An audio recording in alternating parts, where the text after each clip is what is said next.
Installation of a secondary CCM device. CcM1 installation example. Secondary devices require a principal device in order to operate. In the box, you will find the device serial number, the user guide, a 4-wire connection cable, and the CCM device.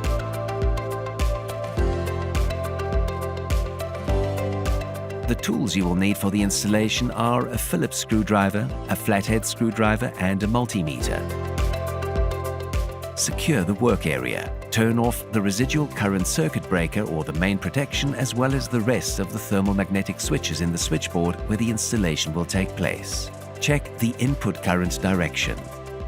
There should only be voltage at the switchboard input. There should be no current in the rest of the switchboard. Make sure that there is no current in the thermomagnetic switch where you will be operating. Unscrew the current output cable from the thermomagnetic switch and screw the cable in the back part of the CcM1 device.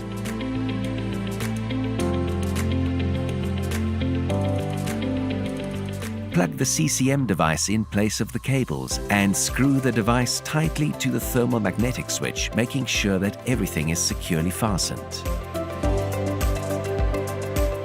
Continue adding as many secondary devices to the secondary bus as necessary.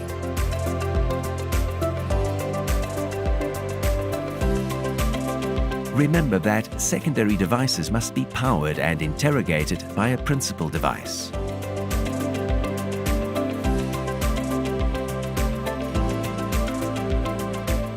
For more information on how to create a secondary bus or how to connect a secondary device to a principal device, please refer to the user guide or to other videos.